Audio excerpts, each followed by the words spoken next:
का नोटिफिकेशन आ चुका है और आप सभी के सामने एक सबसे बड़ी समस्या यह है कि हम मैथमेटिक्स से कैसे डील करें। तो मैं डॉक्टर प्रवीण चतुर्वेदी आप सभी के सामने लेके आया हूं आप सभी के अपने YouTube channel excellent vision technical academy के यूट्यूब चैनल पर इस गणित की समस्या का समाधान।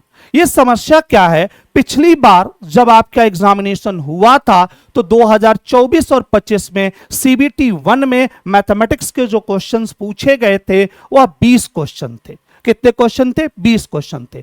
इस बार का जो नोटिफिकेशन आया है उसमें सीबीटी 1 में क्वेश्चनों की संख्या क्लियर तो नहीं की गई है, लेकिन 75 क्वेश्चंस दिया गया है और 3 सेक्शंस बनाए गए हैं।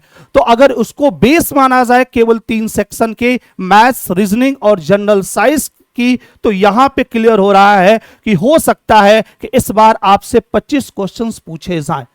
तो मैं आपको इन्हीं सभी समस्याओं को दूर करते हुए आज की क्लास में यह डिस्कशन करूंगा कि आपके मैथ्स का जो सिलेबस है उसमें किस चैप्टर का कितना वेटेज है। यह जानना बहुत जरूरी होता है कि हमारी जो तैयारी है वह मेरे एग्जामिनेशन के पैटर्न पे है कि नहीं।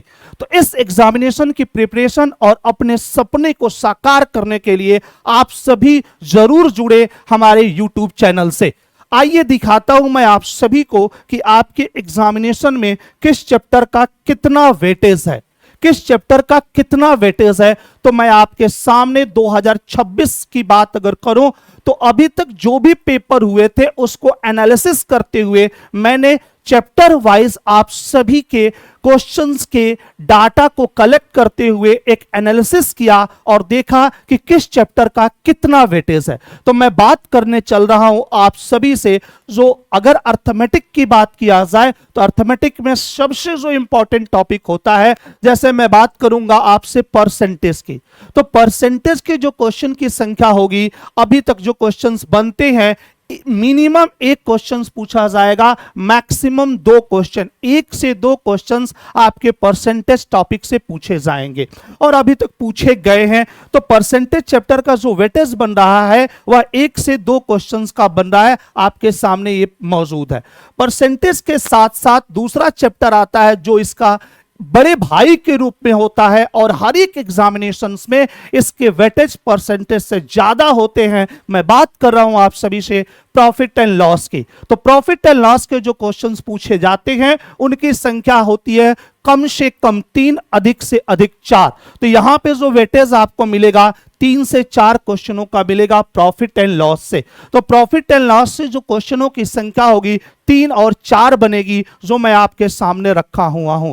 अगला सेक्शन होता है एप्लीकेशन ऑफ परसेंटेज का, और वो सेक्शन है एप्लीकेशन ऑफ परसेंटेज के ही दूसरे चैप्टर की, और वो चैप्टर है simple interest and compound interest. तो मेरे लाल, मेरे भाई, सिंपल इंटरेस्ट और कंपाउंड इंटरेस्ट से भी क्वेश्चनों की संख्या जो होगी न्यूनतम 2 होगी, अधिकतम 3 होगी। तो सीआई और एसआई से जो क्वेश्चंस बनेंगे उनकी संख्या न्यूनतम 2 और अधिकतम 3 होगी। इसी के साथ साथ अगर मैं बात करूं और चैप्टरों की, जैसे सिंप्लीफिकेशन की बात किया जाए, एएलपी या रेलवे के एग्जामिनेशन में सिंप्लीफिकेशन का बहुत बड़ा ही इंपॉर्टेंट रोल होता है। तो सिंप्लीफिकेशन आप टेक्निकल वाले एग्जाम उठा के देख लीजिए, एलपी उठा के लिख लीजिए, एनटीपीसी ग्रेजुएट लेवल देख लीजिए, एनटीपीसी 10+2 लेवल देख लीजिए, आरआरबी जेई देख लीजिए, आरपीएफ एसआई देख लीजिए, आरपीएफ कांस्टेबल देख लीजिए। रेलवे का एक स्वर्णिम टॉपिक होता है और वो होता है सिंप्लीफिकेशन, जहां पे क्वेश्चनों की संख्या होगी 1 से 2। यहां भी क्वेश्चनों की संख्या आपसे पूछी जाएगी 1 से 2। इसके बाद बात करूंगा वनडे एग्जामिनेशन का सबसे इंपॉर्टेंट टॉपिक, जो देखने में बहुत ही छोटा लगता है, लेकिन वही कहावत होती है, देखन में छोटन लगे घाव करे गंभीर। बहुत ही साधारण टॉपिक है, अगर आपने मन से इस टॉपिक को तैयार कर लिया तो यहां जो चैप्टर है, इस चैप्टर में आपके जो मार्क्स होते हैं, जो वेटेज होता है, ये बहुत अच्छा होता है। मैं एवरेज की बात करूंगा, एवरेज से जो क्वेश्चंस आपके मिलेंगे ये भी 1 से 2 मिलेंगे, 1 से 2 क्वेश्चंस मिलेंगे। 100% आपके एवरेज से 1 और 2 क्वेश्चंस मिलने की संभावना। अभी तक इतने क्वेश्चंस बने हैं, आगे भी बनेंगे। आइए मैं बात करूंगा उसके बाद नंबर सिस्टम की। ये टॉपिक थोड़ा सा बड़ा है, लेकिन यहां पे भी क्वेश्चन की संख्या आपके पास रहेगी 1 से 2। नंबर सिस्टम के भी क्वेश्चंस 1 से 2 मिलेंगे, लेकिन अगर मैं एलसीएम एचसीएफ को जोड़ लूं तो मेरे भाई ये भी क्वेश्चंस 1 से 2 रहेंगे।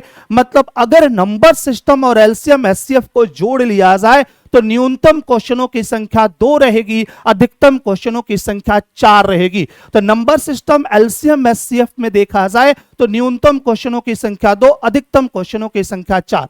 नंबर सिस्टम के बाद मैं आऊंगा आपसे टाइम एंड वर्क की। तो टाइम एंड वर्क के अगर क्वेश्चंस की बात किया जाए तो न्यूनतम 1 होगा, अधिकतम 2 होगा। टाइम एंड वर्क के अंतर्गत चेन रूल भी आता है, तो वो इसी में भी कंबाइन है। कभी कभी पाइप एंड सिस्टम्स के क्वेश्चंस पूछे जाते हैं, कभी कभी नहीं पूछे जाते हैं, इसीलिए मैंने इसका वेटेज दिया है 0 से 1। किसी किसी बात किया जाए कभी कभी तो 1 क्वेश्चन आ जाता है, कभी कभी 0। तो पाइप एंड सिस्टम को वर्क एंड टाइम में मान के चलिएगा, तो 0 से 1 क्वेश्चन की बात पाइप एंड सिस्टम आपको कराएगा। अर्थमेटिक का जो अगला जोन है, अर्थमेटिक के जोन के आगे बढ़ाते हैं तो मैं बात करूंगा टाइम एंड स्पीड डिस्टेंस की। टाइम स्पीड डिस्टेंस की यहां पे क्वेश्चनों की संख्या आपके लिए रखी गई है न्यूनतम 2, अधिकतम 3। तो अर्थमेटिक का जोन पूरी तरह से कंप्लीट हुआ। अब हम लोग चलते हैं एडवांस के सेक्शन में। तो अलजेब्रा के क्वेश्चन की संख्या बेटा रहेगी 1 से 2। अलजेब्रा आपके पास न्यूनतम 1, अधिकतम 2 रहेगा। इसी तरह से बात किया जाए ट्रिग्नोमेट्री की, तो ट्रिग्नोमेट्री में भी न्यूनतम क्वेश्चनों की संख्या 1 रहेगी, अधिकतम 2 रहेगी। न्यूनतम 1 और अधिकतम 2 ट्रिग्नोमेट्री की बात कराएगा। Mensuration 2D 3D, mensuration 2D 3 से क्वेश्चनों की संख्या रहेगी न्यूनतम 2, अधिकतम 3। ये मेंसुरेशन के सेक्शन की बात हो रही है, लेकिन ज्योमेट्री को भी शामिल किया जाए तो ज्योमेट्री को अगर मिला लिया जाएगा तो ज्योमेट्री में भी न्यूनतम 1 क्वेश्चन, अधिकतम 2 क्वेश्चन आपसे पूछे जाएंगे। न्यूनतम 1 क्वेश्चन, अधिकतम 2 क्वेश्चन ज्योमेट्री से पूछे जाएंगे। अगर हम कोऑर्डिनेट ज्योमेट्री की बात करते हैं तो कोऑर्डिनेट ज्योमेट्री से कभी कभी क्वेश्चंस पूछता है, कभी कभी क्वेश्चंस नहीं पूछता है। किसी सेट में क्वेश्चन रहेगा, किसी सेट में क्वेश्चन नहीं रहेगा। तो इसकी भी वेटेज की बात किया जाए तो 0 से 1 की बात की जाएगी। बात किया जाए एलिमेंट्री स्टैटिक्स की, आपने देखा होगा कभी कभी आपसे माध्यिका पूछ लिया जाता है, कभी कभी आपसे बहुलक पूछ लिया जाता है, कभी कभी आपसे रेंज परास पूछ लिया जाता है। तो इसके भी वेटेज की बात किया जाए किसी सेट में तो 0 से लेकर 1, न्यूनतम 0 और अधिकतम 1 रहेगा। और लास्ट टॉपिक है जो आप डीआई की बात करते हैं, डीआई एंड प्रोबेबिलिटी। डीआई और प्रोबेबिलिटी को देखा जाए तो यहां से जो क्वेश्चनों की संख्या रहेगी न्यूनतम 1 और अधिकतम 2। तो मेरे भाई यहां से जो क्वेश्चंस बनेंगे सीबीटी 1 हो या सीबीटी 2 हो, सीबीटी 2 में भी सेम सिलेबस रहेगा, लेकिन मैं अभी फोकस कर रहा हूं सीबीटी 1 में। तो मेरे भाई यहां पे आपके जो 20 से 25 क्वेश्चंस बनने वाले हैं उनका मैंने पूरा डाटा आपको यहां पे समझा दिया है। मेरे भाई लगे रहिए, मैं आपके लिए इसी तरह से और भी प्लानिंग लेके आ रहा हूं इसी चैनल पे। बहुत ही जल्द आप सभी के लिए आपके जो भी पीआईक्यू हुए हैं, लास्ट ईयर जो एग्जामिनेशंस हुआ था 2024-2025 वैकेंसी में, उसमें मैथमेटिक्स के किस लेवल के कैसे क्वेश्चंस बने हैं, इन सभी की व्याख्या मैं आपको एक लेक्चर में करूंगा। इसी चैनल के माध्यम से आप सभी के सामने आऊंगा। तो मिलते हैं अगली क्लासेस में मेरे भाइयों। जय हिंद साथियों।